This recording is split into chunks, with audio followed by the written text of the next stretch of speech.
Hoy en Me la Jugué conoceremos a Juan Camilo Betancourt, un empresario manizaleño, esposo de Laura y papá de Luciana, Lorenzo y Lourdes, ingeniero civil, docente universitario y cofundador de Coelum, una empresa que nació desde el deseo de construir con propósito.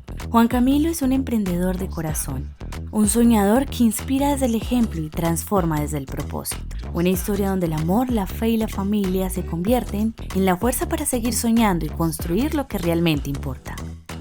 Bienvenidos a un capítulo más de Me la Jugué, un espacio de emprendedores para emprendedores. Y hoy le damos la bienvenida a Juan Camilo Betancourt. Un aplauso, tenemos público hoy. Bueno, Juan Camilo Betancourt es papá, esposo, papá de Luciana, de Lorenzo y de Lourdes y esposo de Laura. Ella tiene un primer emprendimiento. Bastante complejo, pero bastante retador, bastante bonito, y creo que esa es una de las vocaciones más hermosas que uno puede tener como hombre casado, con deseos de familia, tener un jardín infantil ahí para sacarlo adelante. Me encanta, y lo más bonito es que todos son maravillosos. O sea, los tres son hermosos. Yo los conozco desde Luchi y pues ustedes saben que yo soy fan número uno de los tres. Gracias. Y también Juan Camilo es docente universitario, pero hace 10 años él inició un proceso de emprendimiento, tomó la decisión de ser socio y cofundador de Coelum, que es una... ¿Nos puedes dar un poquito más de Coelum? No quiero ser un poquito como... Bueno, como decir lo que no es. no, está bien. Coelum es una empresa de ingeniería de arquitectura que se dedica a todo el tema de consultoría en proyectos, diseño, formulación de proyectos y también construcción de proyectos, ¿cierto? Desde el punto de vista privado, desde el punto de vista público también hemos trabajado en proyectos de ambos segmentos y a eso nos dedicamos. Realmente la ingeniería de la arquitectura es muy amplia, muy versátil, hay muchas focalizaciones de proyectos tipológicos, institucionales, vivienda, hospitalarios, en fin, muchas cosas, pero nosotros nos dedicamos consultoría y construcción. Muchas gracias, Juan.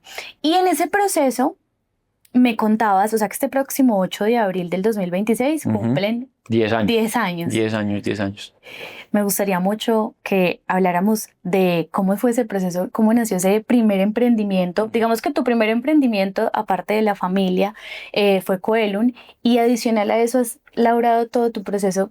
Primero como creador de contenido, o sea, ustedes pueden seguir a Juan Camilo, que aquí abajo les vamos a dejar las redes sociales, y al final del episodio, para que se queden hasta el final, les vamos a contar dónde también pueden encontrarlo, en qué plataformas.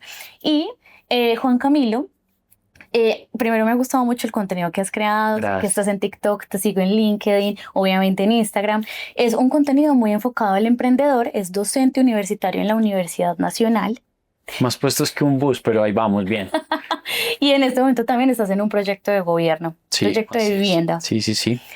Entonces, ya tenemos mucha tela para cortar, y lo que más me gustaría preguntarte es, hace 10 años, ese 8 de abril, ¿de qué año fue? 2016. Del 2016. Sí.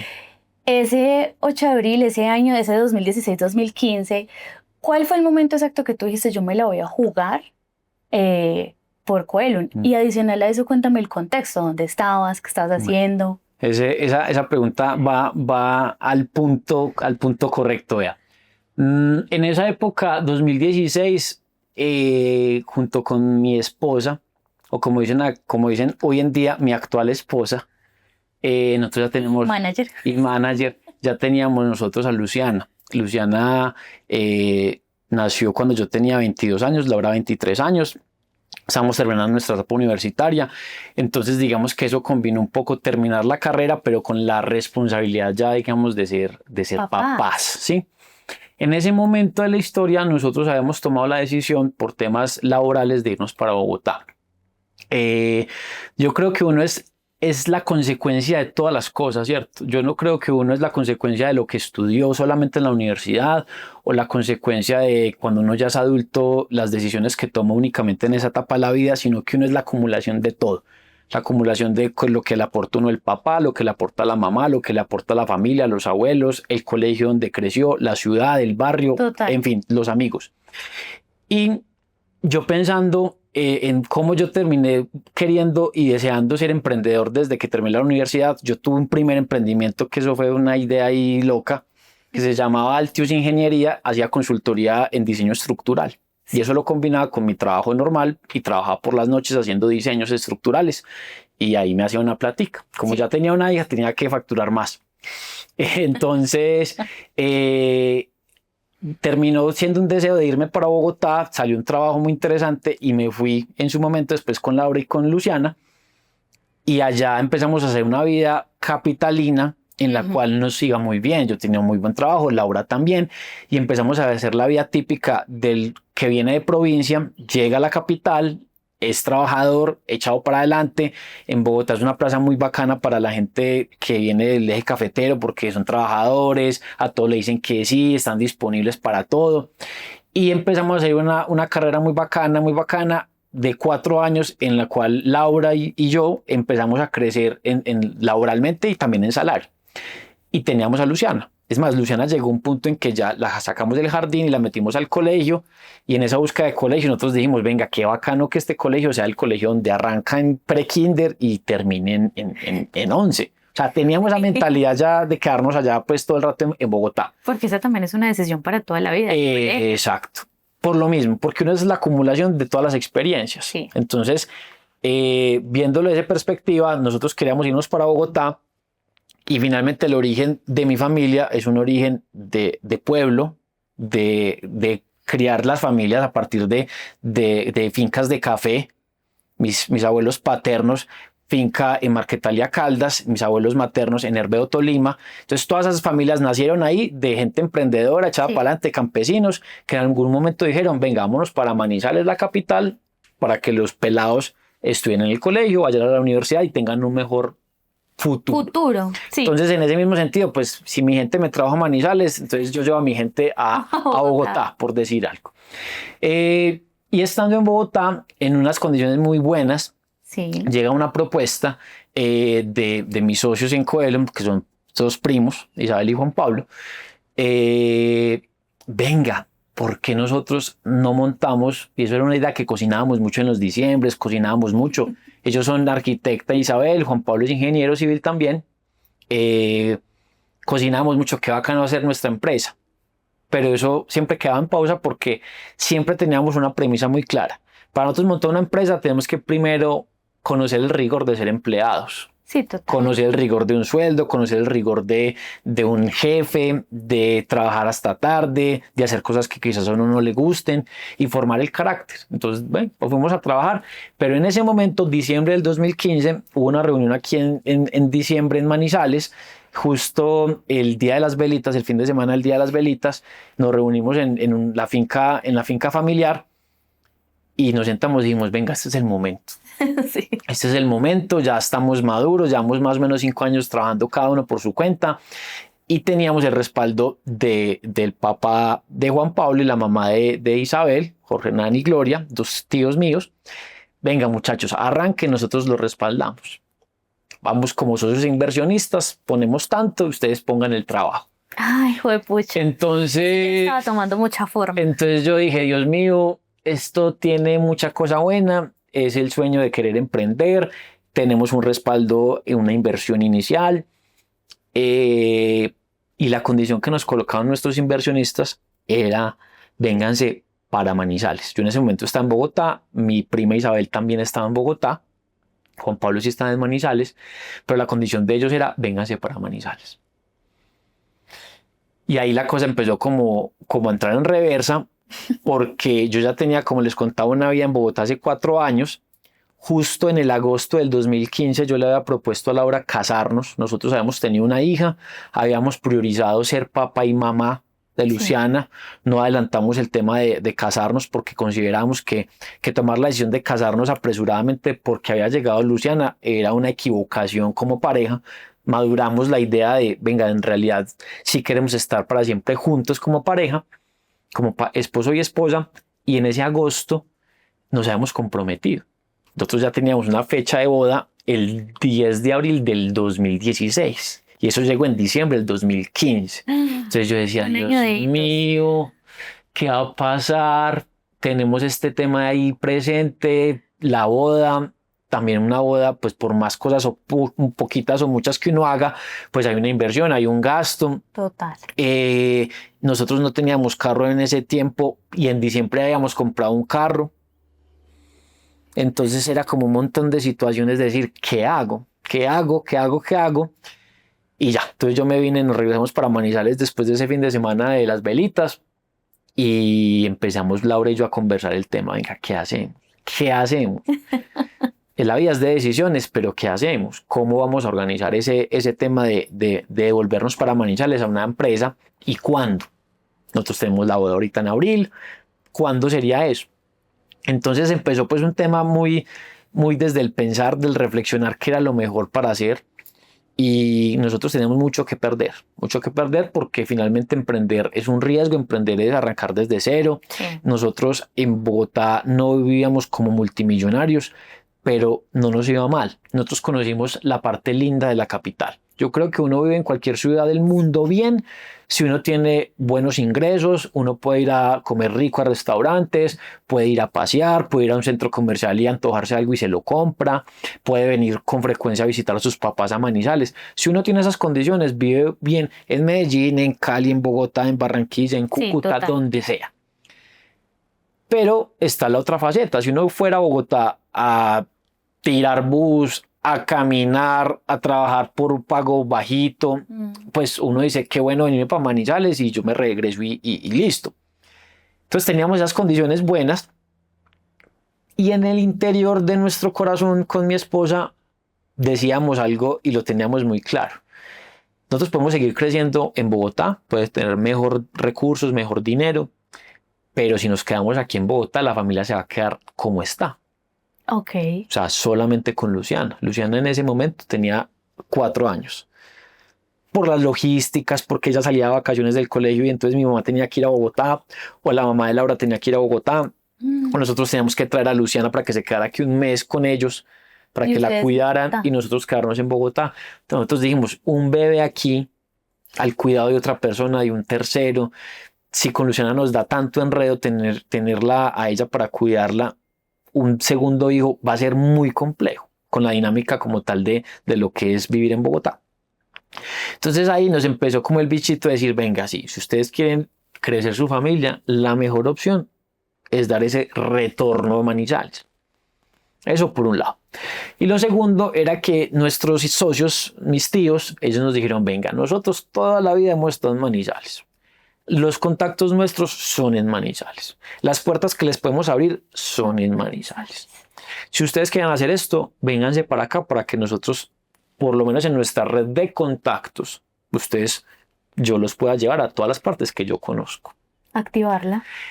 Y eso tiene mucho sentido. Sí. Porque en Bogotá éramos una hormiga en medio de la selva y aquí podíamos hacer por lo menos un lumpa lumpa. Ay, sí. Por lo menos éramos más visibles, o el hijo de tal, o el sobrino de tal, venga, recíbamelo en una cita, y eso era diferente. Y a mí me parecía que eso era pasar de ser cola de león en Bogotá a ser cabeza de ratón en una plaza como Manizales. Finalmente, yo no sé exactamente en qué momento tomó la decisión, creo que fue una decisión que se decantó en muchas conversaciones con Laura, pero yo creo que yo tenía mucho deseo de aceptar, pero yo siento que quien se la jugó de verdad en la familia de dejarlo todo y acompañarme a mí en ese sueño, sí fue Laura. De decir, yo dejo mi trabajo, vámonos para Manizales, vámonos por ese sueño de emprender y sobre todo por tener una potencial a futuro, una posibilidad económica mejor de generar más ingresos para la familia y poder que esa familia creciera. Que lo veíamos en Bogotá difícil, aunque tuviéramos más dinero, posiblemente, pero no el tiempo. No el tiempo. Tomó la decisión de hacerlo y la decisión también tiene parte B, porque nosotros nos vinimos para Manizales. Nosotros nos casamos el 10 de abril del 2016 y nosotros constituimos a Coelum en el 8 de abril del 2016. O sea, ese matrimonio son 2 matrimonios que van en paralelo. Y los 2 van a cumplir 10 años afortunadamente. Uno tiene sus cosas buenas, otro tiene sus cosas malas, pero bueno, ahí va. Ahí vas con tus dos matrimonios. Ahí van, sí. Otra cosa, pues, digamos, de toda esa jugada que nos metimos fue que como yo venía con un sueldo muy pequeño, y eso pues lo pactamos con mis socios, yo me vine a vivir a la casa de mis papás con Luciana en mitad de año, después de estar recién casado con las mieles del amor, después de casarnos, luna de miel, Mío. y un mes y medio después yo me vine con Luciana para la casa de mis papás Sí. y Laura se quedó en Bogotá trabajando. Supuestamente ella me dice que no, pero supuestamente habíamos quedado que ella se quedaba un año más en Bogotá, Sí. pues generando su ingreso con su sueldo y pues digamos que alivianando las cosas y que en un año de Coelum estar en proceso de ya de desarrollo, pues ya pudiese emigrar otra vez para Manizales. Eso en el papel sonaba muy lindo, Sí. pero eso generó un montón de problemas, un montón de situaciones problemáticas, de depresiones de los dos, de Laura en la soledad, de Laura venir a Manizales un fin de semana, llegar el viernes, por ejemplo, y fue siendo festivo, y ella desde el domingo ya estaba triste. Claro. Ya estaba triste, por la noche se acostaba llorando y yo, ¿en qué pasa? No, es que mañana me toca devolverme. Y yo, pero disfrutemos que estamos acá. Disfruta que viniste y no que ya te tienes que volver. Pero eso era, la entrada aquí a Laura era como si yo la estuviera insultando. Fue muy difícil eso y eso fue muy complicado y finalmente nosotros cerramos los ojos y dijimos en noviembre, diciembre de ese año, no, esto no va para más. Primero la tranquilidad, la cordura del tema. Es mejor todos reunidos aquí donde mis papás. Así sea con poquito dinero, pero no te quedes más en Bogotá. Fue una decisión pues de los dos, más impulsado por Laura, porque ella me dijo, no, es que eso no es vida, pues la verdad, Sí. eso no es vida. Usted está ya entretenido, está con su emprendimiento, está emocionado, tiene la niña, pues yo aquí estoy sola. Sí, y adicional a eso tú tenías más red de apoyo. Yo tenía mis papás, tenía los papás de Laura y ella ya sola en Bogotá. Entonces, Ay, qué angustia. esa jugada fue emprender con la empresa, fue una jugada en equipo Sí. que generó, digamos que muchos aprendizajes y los ha generado y mucha fortaleza, pero que fueron momentos de verdad que dolorosos y duros, teniendo uno siempre como el propósito en mente a qué le estábamos apuntando, pero igualmente duele. Y yo creo que eso hace parte del emprendedor y por eso mucha gente no se anima a emprender, porque a la gente no le gusta el dolor, no le gusta sentirse que le duelen las cosas, no le gusta sentirse angustiado, no le gusta sentir que tiene que levantar plata porque hay que pagar cuentas o proveedores, y esa angustia a la gente no le gusta. Pero eso yo lo veo como una oportunidad.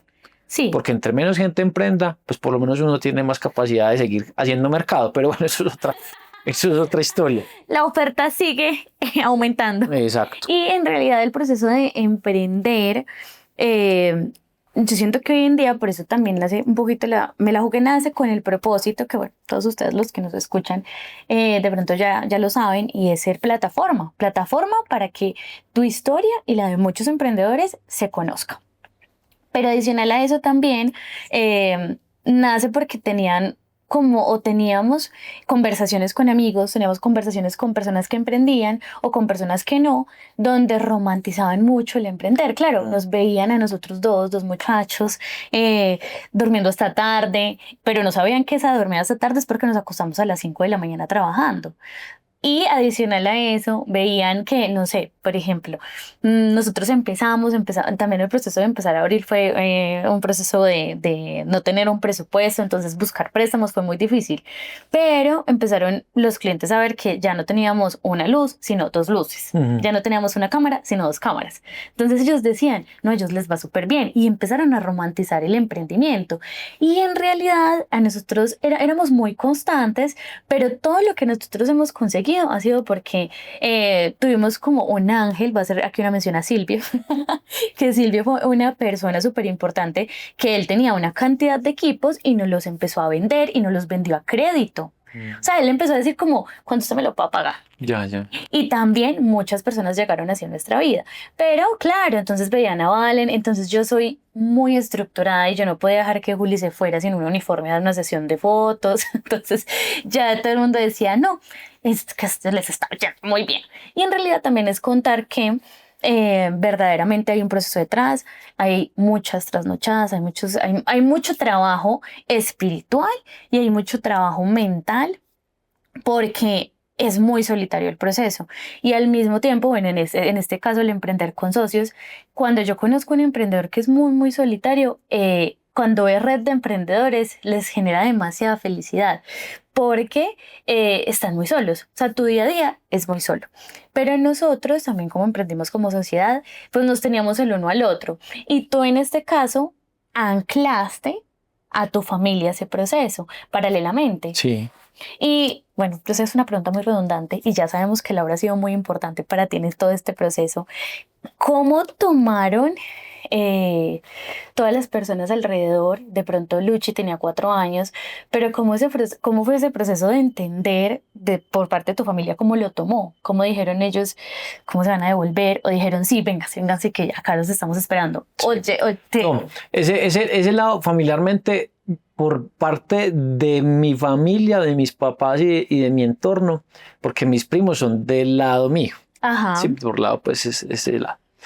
Yo creo que, digamos que ellos pensaron que emprender en la ingeniería y la arquitectura, eso iba derecho. Eso no iba a tener problemas, eso van a hacer es plata. Sí. Eso no era sino que tomaran la decisión, eso van a hacer plata, van a ser, mejor dicho, van a ser exitosos. Por el lado de Laura, yo siento que más allá de la decisión de ser emprendedores, alguna vez ella me contó que la sensación en su familia era, no, pues como Juan Camilo es ingeniero civil, eso a todos los ingenieros civiles les va bien. Eso nunca se quedan sin trabajo, eso nunca tienen problemas de plata, eso vale mucho, eso lo pagan bien. Eso lo pagan bien, entonces yo creo que ellos pensaron que si nosotros estamos tomando la decisión era porque era una decisión pensada, que finalmente si estamos dejando lo de Bogotá era porque le apostábamos a esto, le veíamos mucho futuro. Sí. Mucho futuro. Y nosotros finalmente también lo pensamos así y por eso tomamos la decisión de jugárnosla, convenirnos de Bogotá, dejar nuestros trabajos y venir a empezar desde cero, venir a vivir con mis papás. Que finalmente no es fácil. Uno volver a vivir con los papás si uno está solo, creo que es diferente, uno se adapta, uno es maduro, uno ya ha vivido con sus papás, le conoce las cosas buenas, las cosas malas, sí. Pero una cosa muy diferente es uno llegar con su familia, con su esposa y con su hija. Entonces, claro, eran dos dinámicas, las dinámicas de ellos de siempre, que yo las conocía, pero y tantos años pues de crianza, pero finalmente nosotros ya teníamos otra dinámica que ya habíamos construido. Entonces poner a articular esas dos dinámicas a veces funcionaba, a veces no funcionaba. Y eso nunca pensaron que iba a ser complejo, sino que siempre, no, esta gente le va a ir bien. Puede ser momentos difíciles, pero van a ir poco a poco independizándose, viviendo solos, les va a ir mejor en el tema de la empresa y van a empezar a hacer mejores ingresos porque la ingeniería eso da plata. Sí. Eso da plata. Ese era el dicho. Pero créanme que no es tan así, o sea, no es tan fácil. Uno puede facturar mucho y nosotros en los primeros años logramos estados financieros de facturaciones altas, pero no toda esa plata es utilidad. Total. No toda esa plata es utilidad operativa. Mucha de esa plata es porque las obras civiles también valen mucho dinero. Entonces un contrato de 500 millones, pues la utilidad puede ser 10%. Pero con eso hay que pagar la operación de los salarios, la gente, toda la gente que estuvo detrás del proyecto y pues hacer el proyecto, la construcción.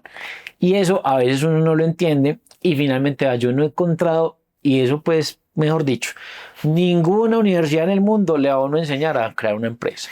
Sí. Nada. El emprender, el crear empresa se aprende por un montón de cosas. Por las experiencias de uno, total. Por las habilidades que uno adquiera educativamente hablando, pero también por saberse lanzar. Muchas veces uno cree, no, es que yo no sé ser gerente de nada, no sé ser financiero, no sé ser ingeniero, no sé ser diseñador, yo no soy el mejor comercial, pero uno tiene que lanzarse y tirarse al agua. Sí. Eso a la gente le da mucho temor. La gente simplemente quisiera ser, yo estudié para ser abogado, soy solo abogado de leyes y ya. Finalmente, el emprender también es una pasión una pasión a una vocación especial, de querer uno volverse todero, volverse ser uno generalista. Yo soy capaz de aprender un poquito de leyes, soy capaz de aprender de ingeniería, soy capaz de aprender de finanzas, sé aprender de hacer temas comerciales. Y así ha sido un aprendizaje de un montón de cosas que finalmente uno no sabe, nadie le cuenta. Y yo siento que hay dos cosas que a mí me han parecido pues en todos estos años. Sí. La primera, los empresarios o que emprenden, eso todo es un poker face. ¿Por qué? Porque toda la gente en la calle dice que está súper bien. Sí. ¿Cómo va usted? Súper bien. ¿Cómo va el negocio? Re bien. No sé, mejor dicho, re bien. Porque todos queremos mostrar una faceta buena, que nos está yendo bien. No queremos mostrarnos débiles, no queremos mostrarnos que tenemos deudas o no queremos mostrarnos que estamos bajitos de trabajo, sino que queremos mostrar que estamos muy bien. Sí. Y eso pasa siempre esa es como la psicología del ser humano, mostrarse que está bien. Y eso es complicado porque la gente, uno lo repite tanto que la gente se lo cree. No, que Juan Camilo le está yendo súper bien, vea eso, en esa empresa ya llevan 1 año, 2 años, 3 años, eso van supremamente bien. Y pues uno conoce su historia y uno sabe si está apretado, si no tiene para pagar esto, no tiene para pagar lo otro, si está endeudado pagando las pensiones del colegio de los hijos. Que llegan fechas y uno está esperando que los contratos. Exacto. Sí. Eso es un tema muy complicado. Y la otra cosa es que uno, como cuando uno es emprendedor, uno cree que va a haber algún libro o va a haber algún mentor o va a haber algún curso que le va a uno a resolver la vida. Sí. Y eso es imposible. Eso es lo más falso del mundo. No existe ninguna receta del éxito. Existen ingredientes que me llevan a mí a ser exitoso. Pero no hay nada, vea, paso 1, paso 2, paso 3, paso 4 y créame que va a tener éxito en su negocio. Eso es mentira.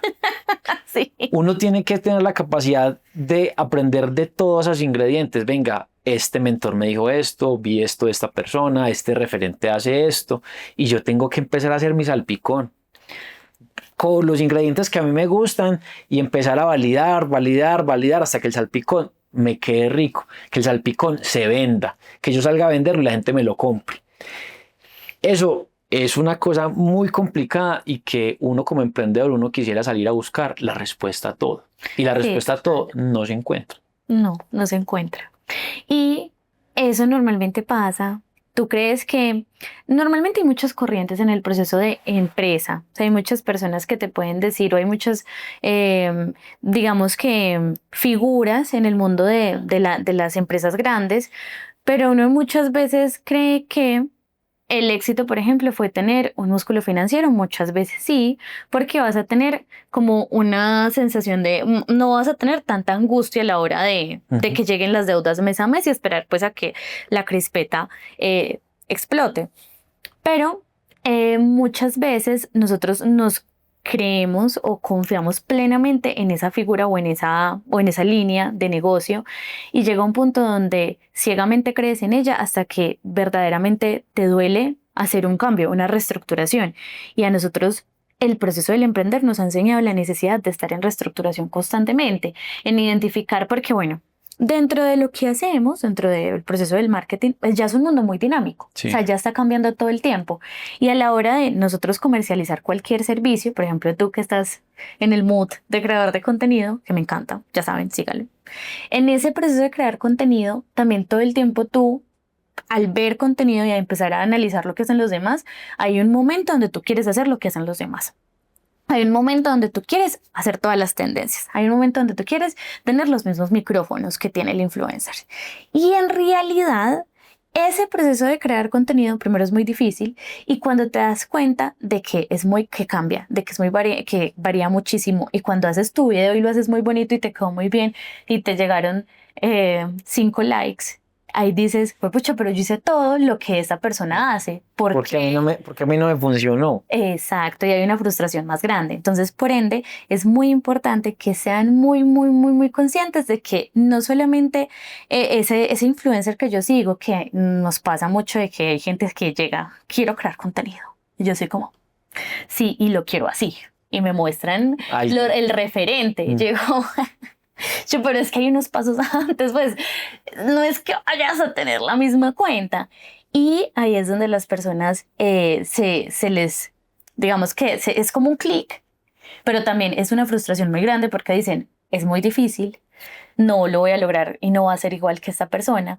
Y ¿cómo así que tengo que ser auténtico? ¿Cómo así que tengo que mostrarme como soy? Y exacto, las personas van a decir, tengo que mostrarme como soy, por ende, no le voy a contar a la gente Que estoy que estoy mal. Sí. Hay mucho enfoque, se enfoca mucho el tema de el qué dirán. Y nosotros en todo este proceso de ver tantos emprendedores, muchas personas, o sea, dejan de hacer contenido porque en realidad hay etapas del emprendimiento donde no son tan positivas.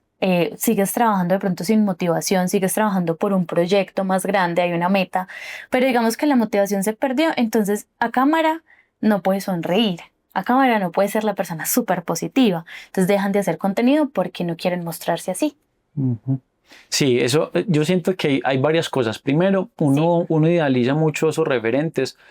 Obviamente en el tema digital pues es claro que hay muchos. Uno también va creando en la línea de negocio en la que uno se mueve, uno va teniendo referentes de gente que está en la industria, no sé, en el caso de la construcción, etcétera, etcétera. Y uno va, venga, esta gente cómo logró esto. Y son historias muy bacanas de pasos, de cosas que se la jugaron, de decisiones, etcétera, etcétera. Y uno empieza a ver eso y yo creo que ese es el primer desenamoramiento del emprendedor y eso es fundamental. Uno primero está enamorado de su idea, como cuando uno se enamora de su esposa en este caso, pero esa etapa de enamoramiento que todo lo ve uno lindo, todo lo ve perfecto, todo lo ve color de rosa, uno no le ve fallas, esa etapa se acaba y como el amor en una relación de pareja termina volviéndose una decisión. Que yo sigo amando a esa persona o sigo amando a mi emprendimiento, pero viéndole lo bueno y viéndole lo malo, viéndole en qué podemos mejorar, en qué podemos arreglar algunas cosas, algunos ajustes y también potenciando lo que está bien hecho. Sí. Esa es una etapa que duele un montón y que si yo les cuento que ya vamos a cumplir 10 años en nuestra empresa, yo creo que esa etapa de desenamoramiento yo la empecé a vivir en el 2023. Sí. De empezar a ver a nuestra empresa de una manera diferente. Antes era como un caballito así, todo está bien, vamos a salir adelante. Ahora ya hay una periferia de una visión más completa y oiga, esto está muy bien y hay que hacer otras cosas para que esto tenga futuro. Y siento, y eso puede ser un poquito chocante, yo no me la juego con el tema de la planeación tan rigurosa y la planeación estratégica de las organizaciones. ¿Por qué? Porque cuando uno planea y planea y planea y se encasilla tanto, hay muchas estrategias y muchos procesos para hacer eso. Pero finalmente, como tú lo decías ahorita, ser emprendedor y todo en las líneas de negocio en que uno se mueve son dinámicas. El ser humano es dinámico, las rutinas son dinámicas. Mi familia hoy es diferente a la que era hace 3 y hace 5 y hace 10 años. Somos cambiantes. Las empresas también cambian y evolucionan. Las empresas son como un organismo vivo. Sí. Y más que una planeación estratégica rigurosa a 1 año, a 5 años, a 10 años, donde yo sigo unos estándares y unos objetivos muy cuadriculados, finalmente esa misma planeación debe ser otra tendencia que hay que me parece muy bacana y que yo me alineo más con esa, que es la estrategia emergente. Sí. Que es ir adaptándose a lo que la empresa hace, es potenciar lo que sabemos hacer, es poder, venga usted, yo sé hacer esto, nos ha ido bien en esto, y uno se enamora de algunos proyectos y uno dice, es que esto me encanta, pero uno mira la utilidad y la utilidad es súper bajita. Y hay cosas que son pendejas que uno, esto no me gusta tanto, pero uno ve los números fríos y esto le genera un poco de utilidad. Venga, reestructuremos, esto me encanta, pero mate eso, métase por acá. Sí, o hay clientes, total. y la vida del emprendedor, clientes aburridores. Sáquelos, Sí. esos clientes no sirven, esos clientes quitan energía, quitan ganas, no motivan, no nos van a hacer crecer, pero hacer eso es difícil. Es muy difícil. Es muy difícil, pero también es reconocerse, pasar esa etapa del enamoramiento inicial, amar las cosas por convicción y sobre todo plantearse ese tema de una estrategia emergente, o sea, escucharse, hablar con la gente, hablar con el equipo, con los socios y ver en verdad a dónde estamos apuntando bien, qué nos genera más rentabilidad, en qué somos más fuertes, porque uno puede creerse el mejor ingeniero No es que yo sea el mejor ingeniero, pero puede que en mi empresa lo que más contraten es temas de arquitectura. Bueno, vámonos para allá. No es lo que uno quiera. Si uno es empresario, uno realmente tiene que tener el corazón y la cabeza bien puestos de uno apuntarle a que uno emprende para generar riqueza, para hacer dinero. Y si lo que le da a uno es eso, ahí hay que apuntar el esfuerzo. No es fácil de lograr allá, se tiene que sufrir mucho, se tiene que validar muchas cosas. Y también siento que hay gente que, que la gente a veces, por ejemplo, la gente dice, yo no le recomiendo a ningún trabajador porque yo no quiero quedar mal, porque la gente es muy mala cuando uno la recomienda. O yo no le doy consejos a la gente. Eso también es otro pecado del empresario. Uno sí tiene que darle consejos a la gente, pero no tiene que decirle, haga esto que seguro le va bien, no. Tenga la fórmula del éxito. Yo le cuento qué hice yo. Sí. Y usted camine por su camino, cree su camino. Yo le doy herramientas. Pilas que no se vaya por allá, que yo me tiré y me caí por ese barranco. Váyase mejor por este otro camino. Total. Y eso hace parte de también uno, cuando uno le mete al emprendimiento y tal, poder compartir con otras personas, ser honesto, ser simple y sencillo, una comunicación sencilla y no compleja. Sí. Porque a mucha gente le gusta creerse el genio de la NASA, complejizar las cosas y creerse, digamos que, superior en conocimiento, en experiencia, pero eso no aporta al desarrollo, digamos, colectivo. Total. Yo tengo dos preguntas para ti.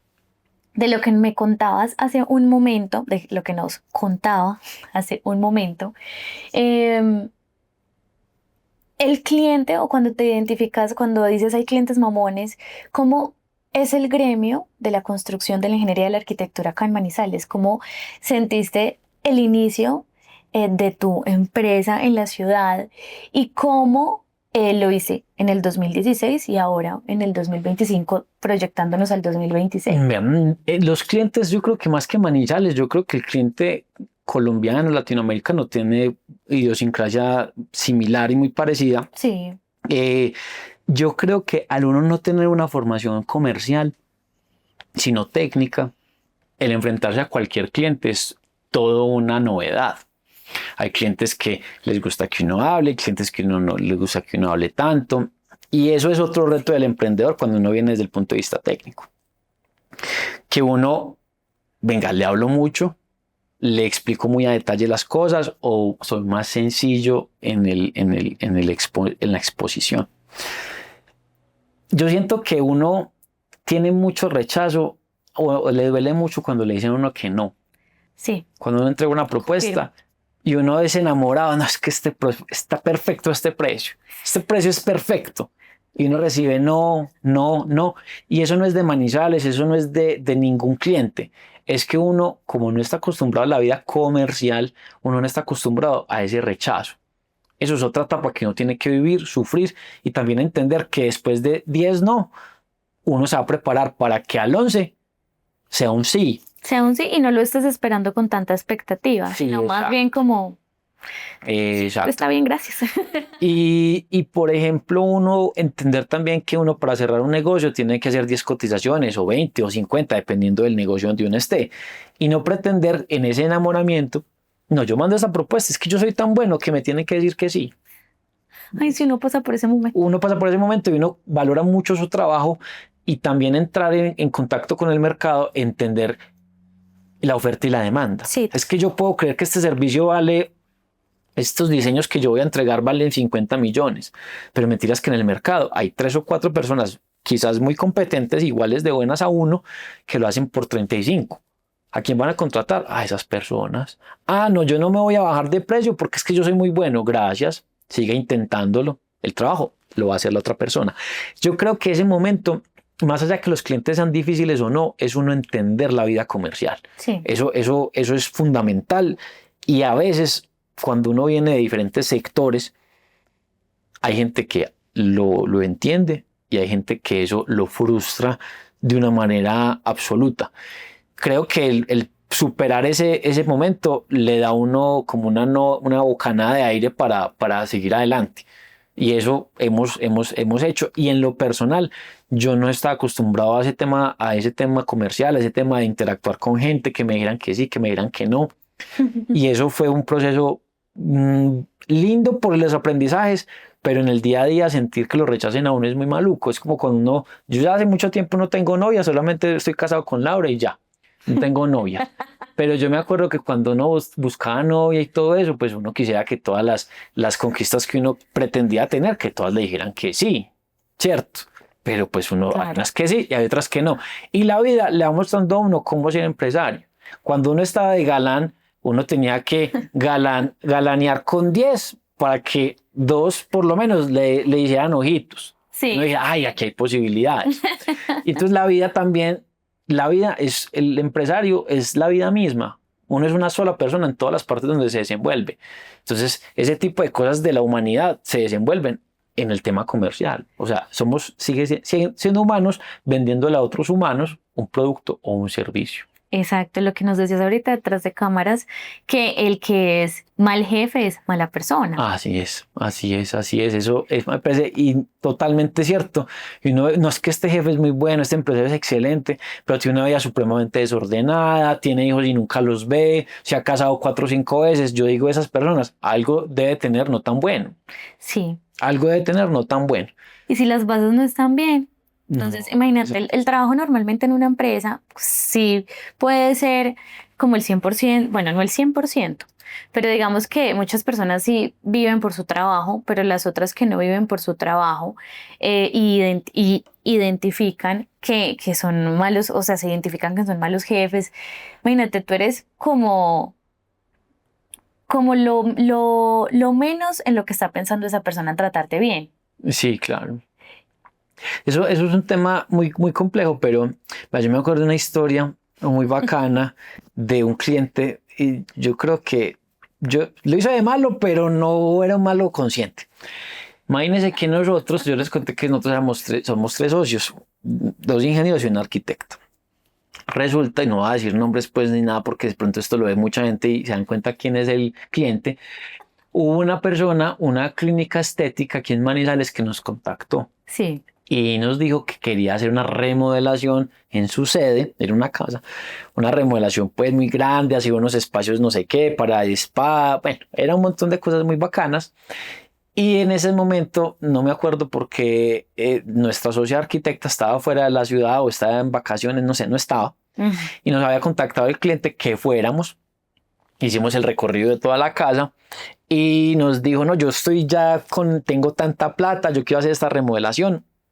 Quiero que me propongan ustedes, me hagan una propuesta de diseño de los espacios. Y nosotros, no, listo.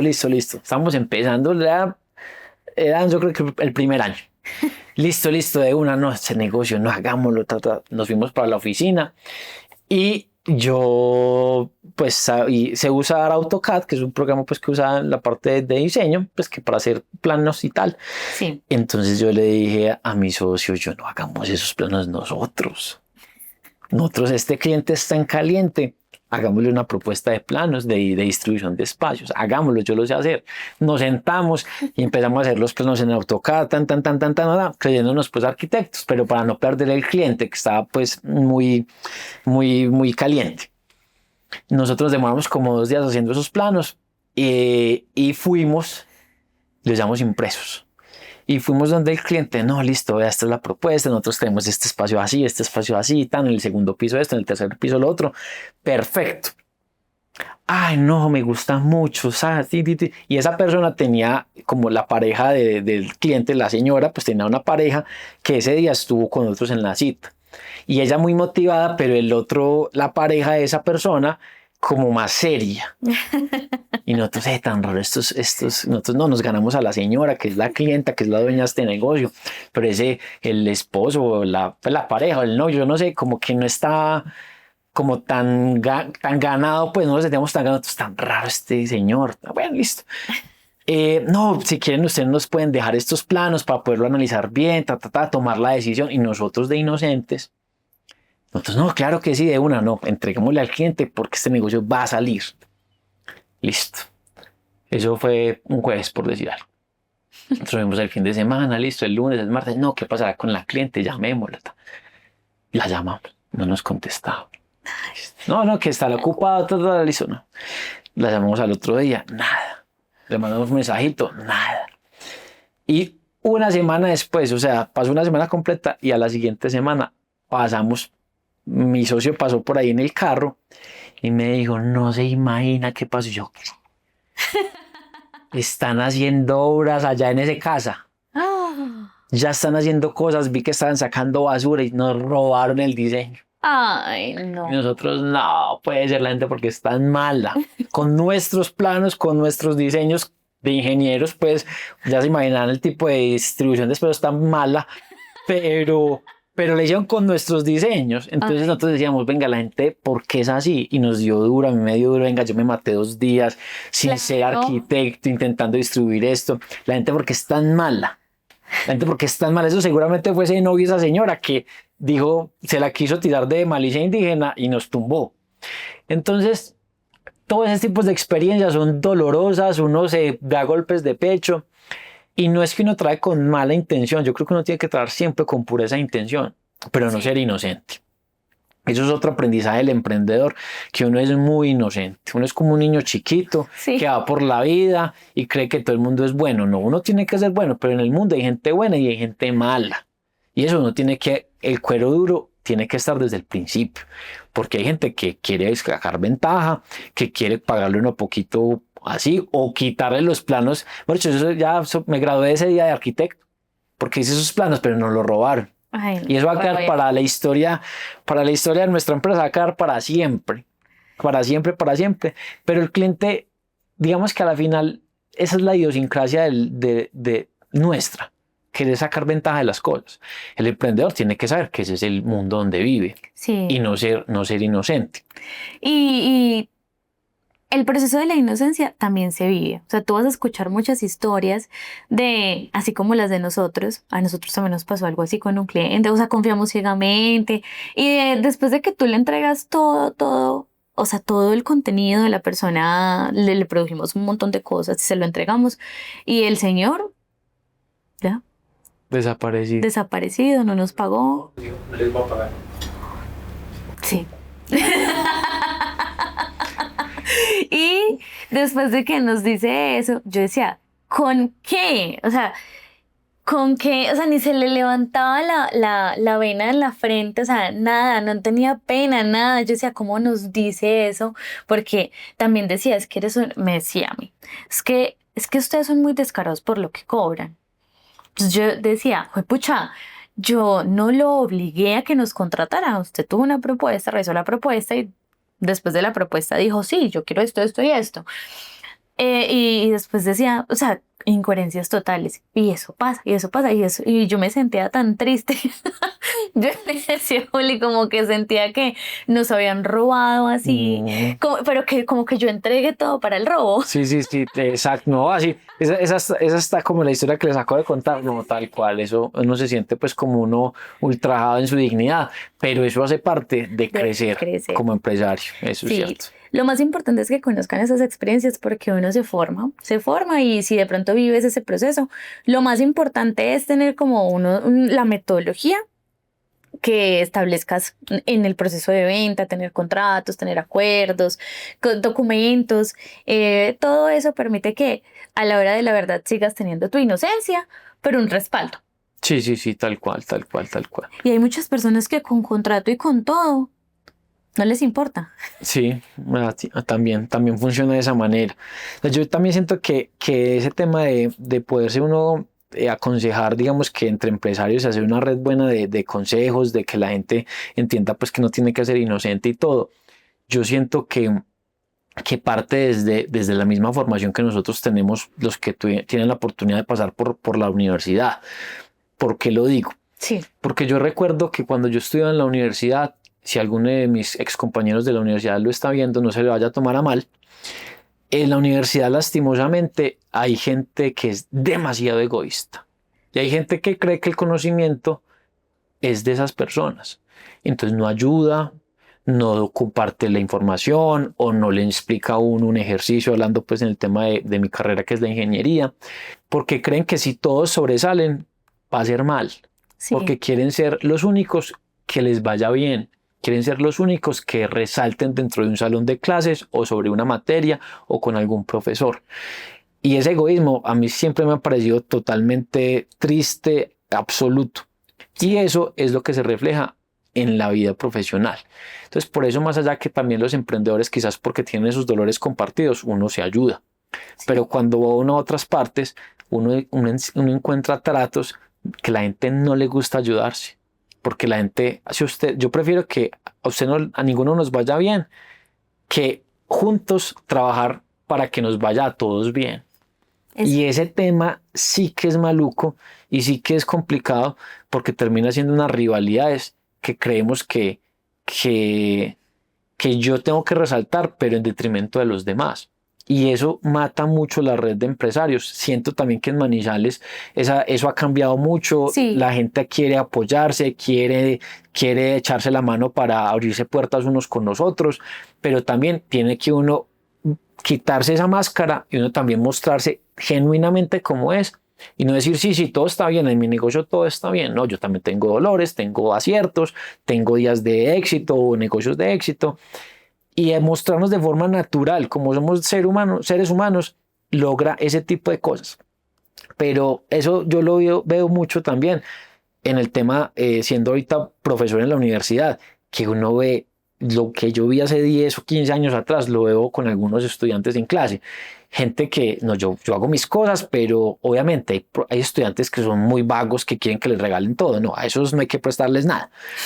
Pero apoyarse en ideas, apoyarse en cosas de proyectos. Hay gente que no le gusta. Y esa gente cuando se vuelve profesional es así. Es así. Es así de cerrada y es así de egoísta y pretenden que así vayamos en colectivo y eso en verdad que se ha demostrado que eso no funciona. Sí, mira que hoy en día, pues yo soy graduada de la universidad hace ya 4 años y en el proceso de que estudié, yo empecé en la universidad como en el 2014. En todo ese proceso, ya los últimos semestres empezamos a hablar de las habilidades blandas, pero era como que la comunicación, el trabajo en equipo, y yo era de las personas que era amigo de todos, y todos se querían hacer conmigo en los trabajos, pero era porque yo los hacía, yo creo. Entonces era como conocida de todos, pero estaba súper bien marcado como el territorio de las personas. Existía mucho esa sensación, ese egoísmo tan fuerte. Y en realidad las personas, después con muchos años, Juli me lo hizo ver, mis compañeros de la universidad eran personas que se acercaban a mí por el conocimiento, porque gracias a Dios y a la vida yo tuve la oportunidad de hacer la primera práctica de la carrera y yo me quedé en esa institución y aprendí muchas cosas de marketing que el resto no sabía. Entonces a mí me seguían buscando, era por mi conocimiento. Yo decía, bueno, está bien. Yo era súper generosa. Yo le decía a todos, sí, hasta que un día nos fueron a contratar una amiga para unas fotos, que tampoco voy a decir dónde porque no quiero dar más información. Y cómo les parece que fuimos, hicimos las fotos, hicimos todo y llegamos acá, o sea, llegamos aquí a la casa. Juli descargó la maleta y dijo, no, muchachos, no vamos a usar las fotos. Y era una amiga. Entonces llegó un punto donde era como, ven, yo miro esta información, ven, yo miro a ver cómo trabajan ustedes, y después ellos sacaron las fotos ellos.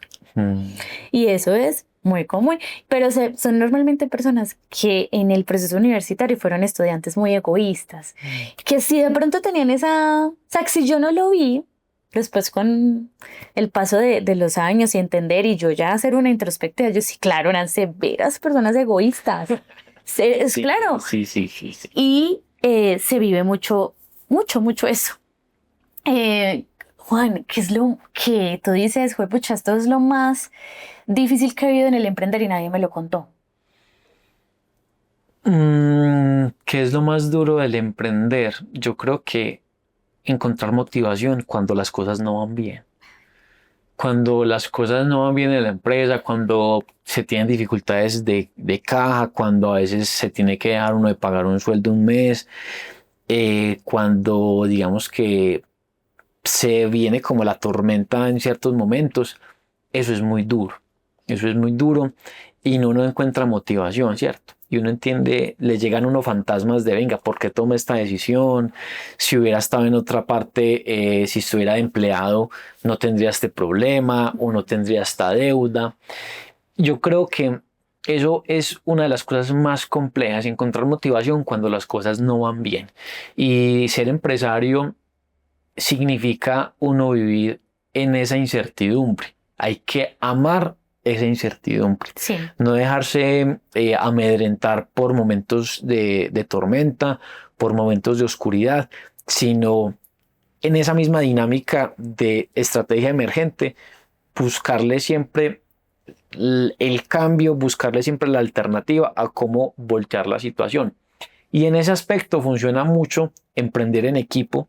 Sí. Aprender, cuando uno es un emprendimiento unipersonal es muy complejo porque la visión de las cosas es solamente lo que uno tiene y lo que uno visualiza. En cambio, cuando uno emprende con otra persona o con otras personas, no solamente es una mirada de varios ojos, sino que cuando yo estoy desmotivado, tu socio te dice vamos para adelante. Sí. O tus otros socios te dicen no, venga que eso lo sacamos, venga que se me ocurrió tal idea, porque cuando uno se abruma, el otro lo apoya, pero cuando ese otro se abruma, que es natural, venga, yo lo jalo y lo apoyo. Eso es importante. Y en la fortuna particular, y que no lo puedo generalizar con toda la gente, tener un equipo de soporte en casa, su familia, su esposa, sus hijos, un lugar donde uno, venga, más allá de las dificultades, yo tengo que seguir adelante porque ellos me necesitan, no como presión, sí se siente la presión porque finalmente uno dice, tengo que tirar para adelante por mi familia, pero más allá de que sea una presión, es también sentir que es mi apoyo, que es mi respaldo, que es mi refugio. Y yo he sentido en estos años, en estos no son más de 10 años de empresa, sino antes también, mi esposa ha sido no solamente esa figura de esposa o mamá de mis hijos y tal, sino que nosotros tenemos una relación muy bacana de amistad, de compinchería y sobre todo como de confidentes en cosas, ¿cierto? Yo le cuento a ella mis problemas laborales, de empresa, se me ocurrió tal idea y ella me da feedback, ven, piensa esto, o qué buena idea, o métete por acá, o tienes temor en esto, entonces míralo desde otro punto de vista. Y eso ha sido muy bacano, no solamente porque yo le cuento a ella, sino que muchas cosas del trabajo de ella también me lo comparte y terminamos teniendo como una sociedad de esposos que nos apoyamos o nos damos feedback sobre los problemas que yo le llevo, los problemas que ella me trae y sacamos un montón de soluciones y ahí también es el respaldo. Entonces mis socios no solamente en Covelum pues existen, sino que yo tengo una socia de vida que no es Laura solamente para mis cosas de familia, sino que Laura es para toda mi integralidad, entonces en todo lo que estoy metido. Total. Y eso es un diamante en bruto, o sea, eso, tener un respaldo se vuelve algo fundamental. Una persona que está sola, una persona que no tiene con quién arroparse, que no tiene que cuando llueve uno escamparse un poquito, yo creo que eso tiende siempre a morir. Yo, no sé, algo hace poco, estaba dando una charla de algo, no me acuerdo de qué era, y yo contaba que me parecía a veces, a mí no me gustan mucho los conciertos, he ido a muy pocos, solamente cuando son muy, muy buenos y es un grupo de amigos, no me gustan los tumultos y eso, pero yo decía, venga, esos artistas de esos conciertos, las superestrellas, muchas de esas personas son muy solas y mantienen depresión, no todas, algunas. Y uno se pone a ver a esas personas que lastimosamente caen en esa situación de depresión y pues son personas que tienen un montón de fama y demás, pero que son muy solas. Entonces, en los conciertos, en los medios, en redes sociales, tienen que ser una cara bonita, agradable, de felicidad, pero cámara apagada o puertas para dentro de su casa, pues está solo, triste, no le encuentra respaldo a las cosas, no le encuentra objetivos para seguir adelante. Ay, sí. Y ese tipo de cosas, extrayéndolas a la realidad personal que uno tiene, hombre, en el emprendimiento siempre van a haber problemas, siempre van a haber dudas que uno tiene que llevarse de la mano con su equipo de soporte. Llámese su esposa, llámese sus socios, llámese si la motivación son sus hijos. Y yo creo que de esa manera uno supera como esa falta de motivación. Sí, que eso es lo que en realidad es un poquito difícil sobrellevar porque de verdad la falta de motivación puede durar mucho tiempo. Uh-huh. ¿Recuerdas a ese Juan Camilo que estaba en Bogotá en el 2015, 2016, que estaba viviendo todo este proceso, que estaba tomando esa decisión, ¿tú qué le dirías a esa versión de Juan Camilo? O sea, el actual, ¿qué le dirías a Juan Camilo del 2016, 2015? Yo qué le diría a ese Juan Camilo. A ver, yo creo que no le diría nada. Yo creo que la decisión que tomó ese Juan Camilo hace 10 años, cuando tenía 25, era la decisión que tenía que tomar. Porque si yo pienso 10 años después de experiencia, de conocimientos, es muy fácil de aconsejar a esa persona.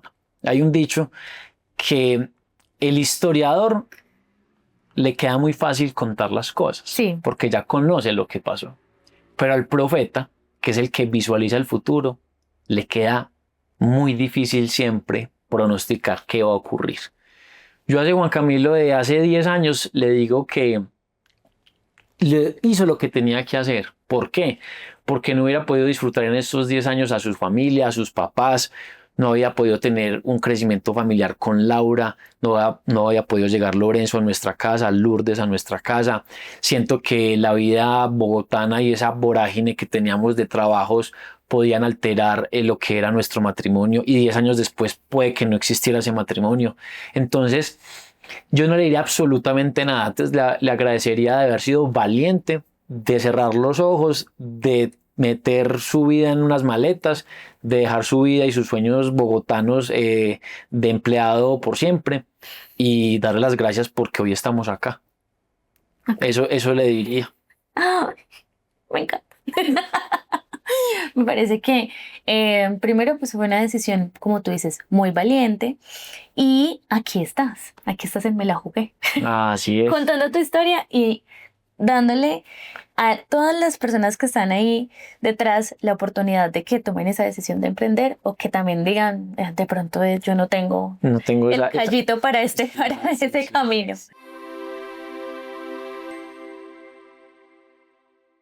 Bueno, vamos a pasar a una sección que me encanta, que es nuestro tarrito emprendedor. Acá tenemos preguntas rápidas, picantes, chismositas, para darle como un giro y Listo. chismosear un poquito Hágale. de tu vida. Muy bien, muy bien. Entonces,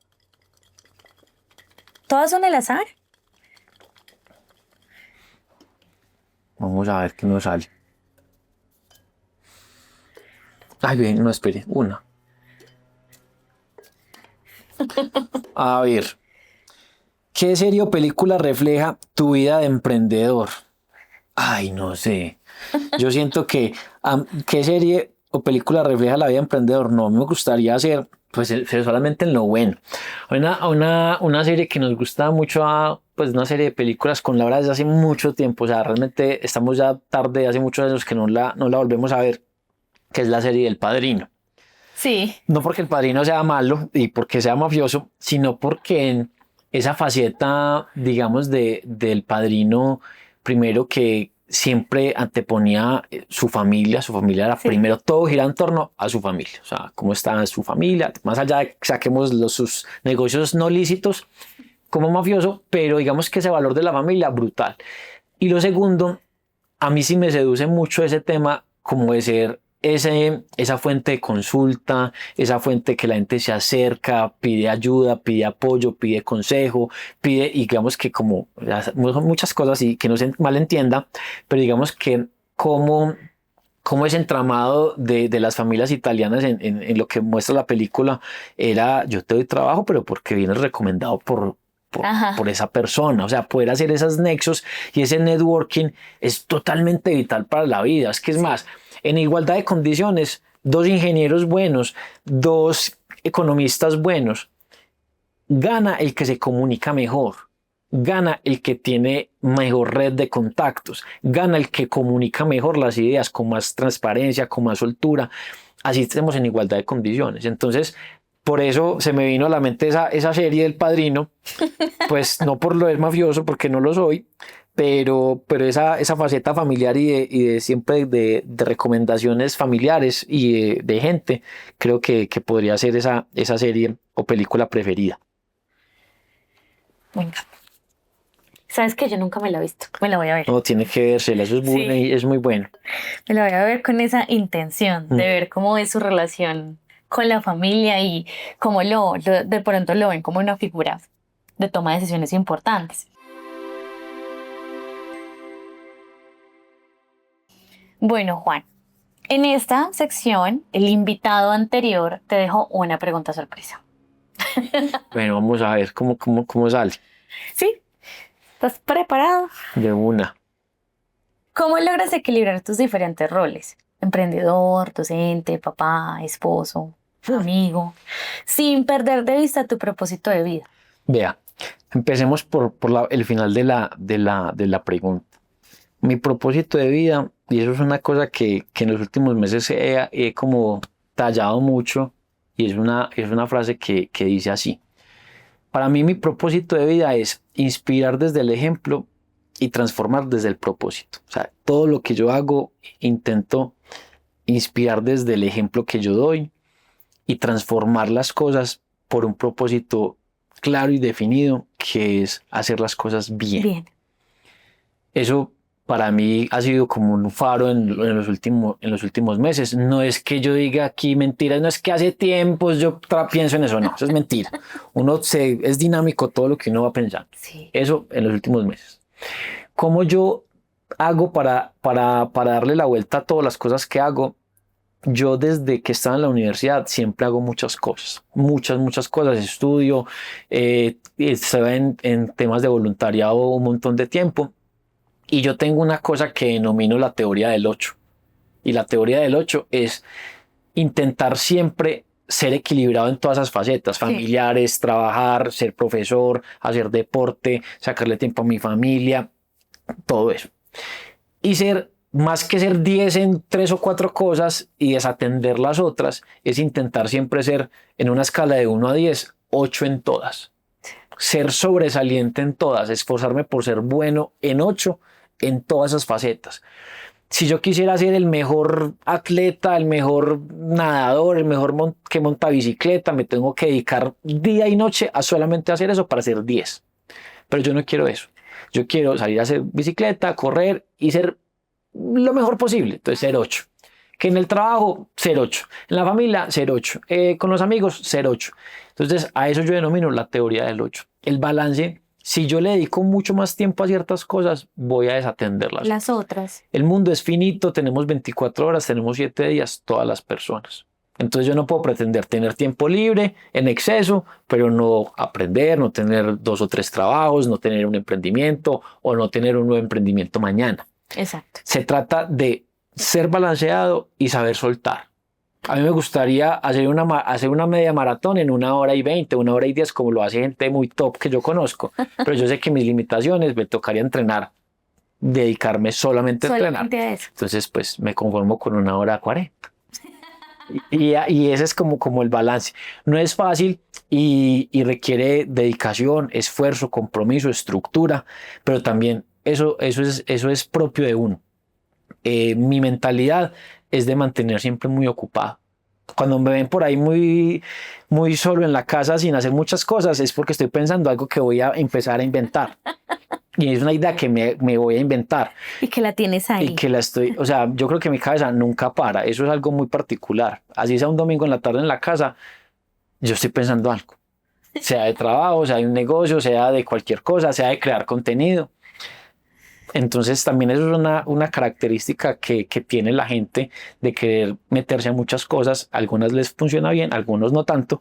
Yo por ahora voy en el buen ejercicio de que en todo intento dar siempre mi mejor versión, pero no me llega al 10, me llega al 8, pero por mí ahí voy bien. Y que todas, o sea, para mí, la teoría del 8 se vuelven las esferas del dragón, que es tener todas las esferas equilibradas. Exactamente. Entonces, sí, para ti, por ejemplo, es un 8. En mi caso, por ejemplo, el tema del ejercicio es un 6, pero pues ahí voy. Pero le doy dando como la fuerza, porque algo que no les conté es que Juan Camilo es triatlonista, ¿cierto? ¿Sí lo dije bien? Triatleta. Triatleta. Entonces, Juan Camilo es triatleta. Y primero, pues te admiro un montón por eso. sé que desde esa inspiración del buen ejemplo, Luchi también está en ese proceso y como, o sea, ¿cierto? Ahorita se ha ido, se ha retirado un poco, pero ahora ahí está dedicada como al atletismo. Y ese proceso de el deporte es muy fundamental, pero en tu caso, ¿cómo relacionas mucho el tema del deporte con tu vida? Valen, vea, el tema del deporte es un tema muy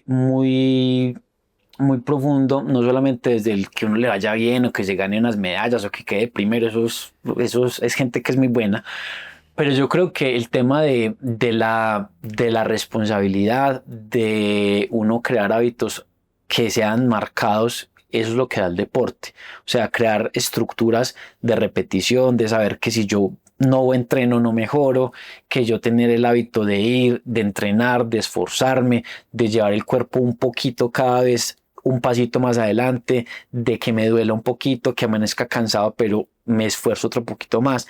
Esa es también la vida del emprendedor, que a las dificultades, a los dolores, a él no en una propuesta, uno diga, me dolió un poquito, pero es como el músculo. El músculo cuando se esfuerza y que uno siente que está molido es porque fibras del músculo se rompen, pero cuando se recupera el músculo, se recupera con más fortaleza. Y eso es lo mismo que pasa en el corazón cuando uno tiene una relación y tiene dolores y que termina con X novias y que entonces la tusa, el corazón va fortaleciéndose y va a ser más fuerte poco a poco. El deporte es eso y el deporte lo lleva a uno a tener rutinas establecidas, a tener más aceptación del dolor, de la frustración, de saber que si uno se compromete tiene resultados, no para ganarse a uno mismo y mejorar un poquito con respecto al Juan Camilo de ayer o de hace un mes o de la carrera pasada. Y eso, como tú decías, es muy bacano porque finalmente uno inspira desde el ejemplo. Ahí Luciana se anima, Lorenzo también a veces sale y me lo lleva a caminar y me lo lleva a hacer aventuras.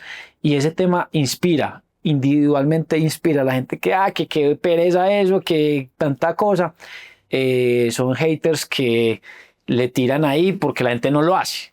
Sí, exacto. Exactamente. Cuando la gente ya dice como el por qué lo está haciendo, no. O sea, no lo quieres hacer o te cuesta hacerlo a ti. Exactamente. Prácticamente es así. Así es.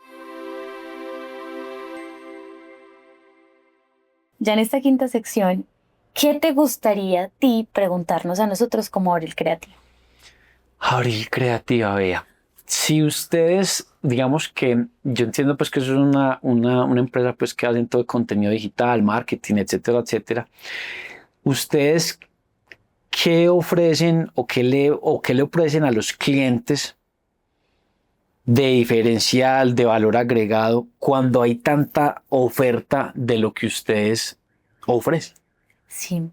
Bueno, mira, en el mundo de el marketing digital y producción audiovisual, podemos encontrar muchísimas personas que tienen como eso en la descripción de Instagram, que hacen marketing digital, que hacen producción audiovisual, que son creativos. Entonces, eso verdaderamente hay un montón de competencias, pero lo que nosotros nos hemos dado cuenta en el proceso de ser Abril Creativa es que verdaderamente mi formación como profesional en marketing y la formación de Juli, que no solamente es fotógrafo y se ha enfocado en la producción, sino que él también es abogado. Entonces hay una estructura detrás. Nosotros ofrecemos mucha estructura porque tenemos la profesión. ¿Qué pasa? Que la competencia muy directa de Abril, casi todas las personas que lo hacen son personas que dijeron, esto es muy fácil. Yo voy a hacer fotos, yo hago fotos con el celular, no, yo videos, yo me compro unos micrófonos por Temu y yo hago videos. Entonces, ¿qué pasa? Que cuando la persona dice, no, yo voy a contratar a estos por precio, que es lo que normalmente pasa, pues ya cuando ve nuestro contenido o llega a nuestras manos, son personas que se quedan por la calidad que hay detrás. Entonces, nosotros tenemos un proceso de creación de contenido muy estructurado. Tenemos unas reuniones previas de preproducción. O sea, hay una preproducción previa, la persona ya llega y ya hay toda una planeación creada. Después de ese proceso de planeación, hay un proceso de producción, que en la producción hay un acompañamiento y una dirección. Entonces, no solamente está Juli, que digamos que para todos los que nos escuchan, todos saben que Juli es una persona bastante tímida. Pero él se sentó acá, contó su historia y el mundo, o sea, ese video inspiró a un montón de muchachos que sienten esa necesidad de, pues no quiero sentarme a hablar a una cámara, pero yo quiero ser como Juli. O sea, la gente decía, ni siquiera por mí, las personas decían, no, yo quiero ser como Juli. Y quiero tener una novia como Valen, pero yo quiero ser como Juli. Entonces, en ese proceso de la dirección, Juli, mientras conoce al cliente, mientras está unos días con él, mientras llega a la segunda producción, él suele ser muy callado. Entonces, ¿quién está ahí? Estoy yo como directora creativa, apoyando que esa comunicación siempre fluya, que por ejemplo la persona quiere hacerse una foto como, no sé, la vio en Instagram y le dio pena mostrárnosla. Entonces yo digo, no, muéstranos, no, hagámosla así. Entonces hay como una especie de intercambio, una comunicación muy abierta. Y ya entregamos un proceso de postproducción, que es donde les entregamos ya muchas herramientas, o sea, les entregamos un producto a los clientes muy bien trabajado. Entonces ahí es donde decimos, bueno, la base de nosotros es de verdad una base profesional, lo que tú decías ahorita de tener una profesión, eso apoya o eso nos formó muchísimo como personas, como emprendedores, y también se nota mucho en la calidad de lo que se entrega. Sí, eso siento yo. ¿Qué dices tú, Juli? Yo agregaría ahí que parte de lo profesional, pues que habla Valentina, es que ella se resta un poquito de mérito y es que Valentina se mete en el proyecto por completo y ella quiere entender la marca desde que nace hasta, o sea, es absurdo. Entonces eso hace que al momento de llegar a la reunión creativa, esa creatividad de Valentina, eso explota. Entonces yo siento que un plus que tiene ahorita creativa es la creatividad que tiene Vale, porque eso ayuda a que el contenido o lo que se elabore en esa reunión tenga como ese plus, como algo más, porque ella entiende, ella trata como de meterse en la marca y entenderla, como desde sus inicios, desde cómo nació, por qué, manifiesto de marca, todo eso. A ella le gusta entender todo eso para poder llegar como con las bases. Y hemos tenido como comentarios de gente que ha trabajado que llegamos y eso le sorprende mucho, porque Sí. dice, no, aquí cuando llegaba alguien, llegaba a grabar, no habían guiones, no había, entonces esa estructura, esa organización y lo que te estoy diciendo de Val. Muy bien, Gracias, muy bien. amor. Excelente. Juan, ¿qué consejo le darías a las personas? Ya nos has dado muchísimos consejos demasiado valiosos, como para terminar con broche de oro. ¿Qué le dirías a esas personas que nos están viendo? Normalmente son personas que se están inspirando para empezar un proceso de emprender o ya son emprendedores. ¿Qué les dirías que para cerrar así con broche de oro? La mejor persona que puede estar enfrente de su negocio son ustedes mismos. Hay gente que puede ser muy buena en todas las cosas del negocio, en las finanzas, las leyes, la parte técnica, pero la pasión que uno le mete como emprendedor a su negocio, eso nadie se lo va a poner por ustedes. Entonces, que es que qué bueno tener un director de no sé qué, que qué bueno tener un profesional en no sé qué. Bueno, cuando usted tenga el dinero, contrátelos. Pero hoy en día, en el emprendimiento, en las etapas tempranas, usted es el mejor de todo.